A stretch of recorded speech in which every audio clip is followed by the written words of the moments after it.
Yo, bili lang tayo McDo.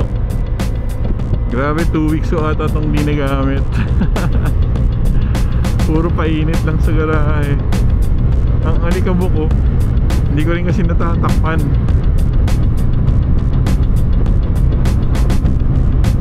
Pero syempre solid pa din. Tsaka chinecheck ko yung tire pressure from time to time. Hindi sumisingaw, both front and rear. So mabilis lang to, drive through lang. May biyahe sila Philip today, Philip, Maui, Raul. Dapat sasama tayo kaso may gagawin yung handyman namin. Kailangan nasa bahay. Gumawa pala ako ng Facebook group, Bristol Cub Pro T125 owners. Kaya kung may Cub Pro ka, sali ka doon tayo magkwentuhan. Sunday. Wow, sementado na sa wakas. Widening na, na-widen na. Good job. Ayan, medyo crowded pabalik. Doon sa last vlog, sinasuggest nila Philip at Nick, benta ko na daw to kasi nga hindi nagagamit. Actually, iniisip ko rin yun. Kaso, ayan o, ang sayo gamitin eh.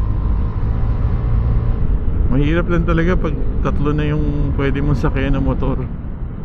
Kung dalawa kasi, yung isa alam mo na para saan, big bike. Tapos yung isa, scooter. Either this or the Cub Pro. Meron tayong Cub Pro. Kaya tuwan-tuwa din tayo dun eh.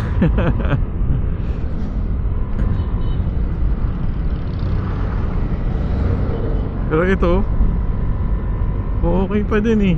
Hanggat kaya ko pa ito i-maintain, huwag muna natin benta.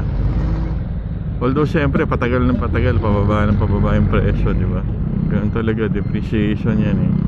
Ano na ba selling ng S125 ngayon? Depende, ito kasi 20, ano ba to? 2020.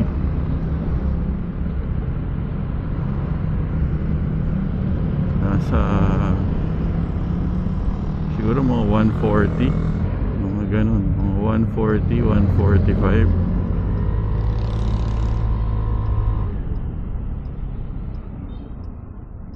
May drive-thru tayo.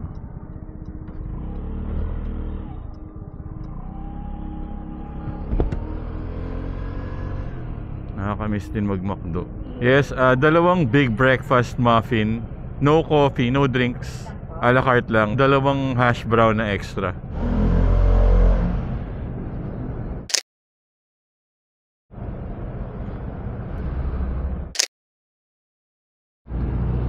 Okay na okay pa din talaga eh. Why would you sell?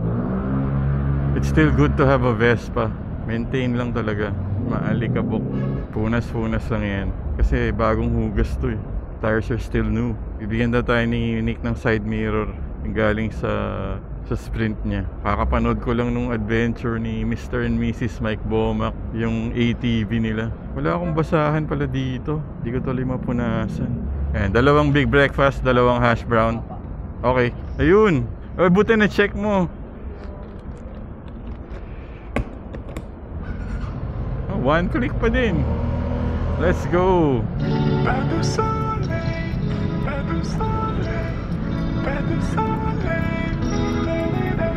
Nasabay tayo sa go eh.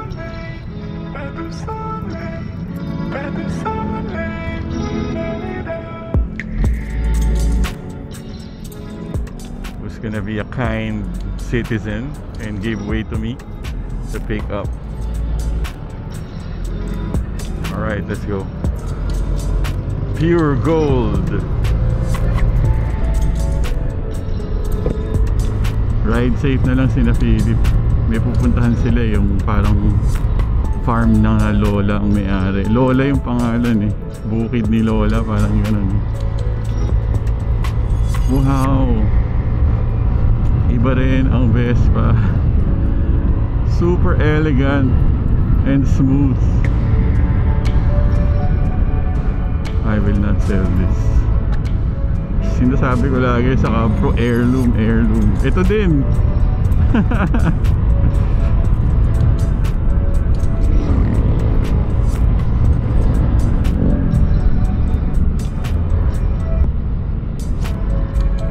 gumagana pa ba yung ating flasher? Yun, gumagana. Still works.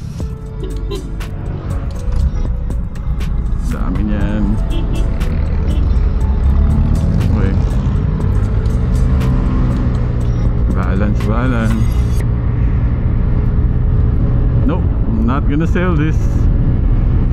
Not gonna sell it. Not yet anyway. No desire to sell. I still love my Vespa.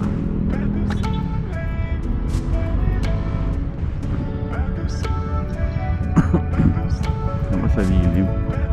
Okay. Yan o, road widening na. So yung right turning vehicles mas maluwag na. Napanood ko yung latest na upload ni Dada ko, yung merong Fortuner na nakapark sa ilalim ng tulay. Babae yung may-ari.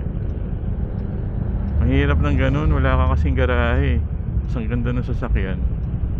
Mukhang bago pa na Fortuner. Tapos pangalawang beses na pala niyang na-tow. Kaya wala siyang lusot eh. Kahit ano pa yung sabihin niya, wala talaga siyang lusot.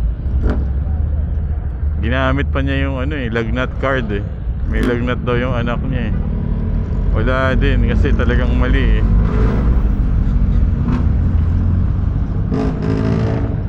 Hirap talaga pag walang parking.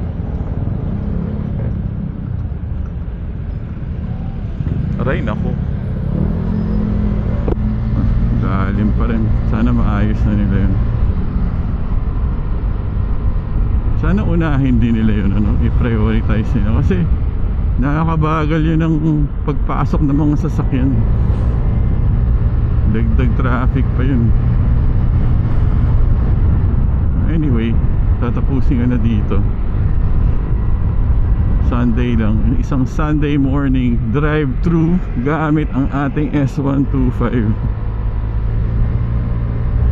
Dahil hindi siya nagagamit, inaalikabok na.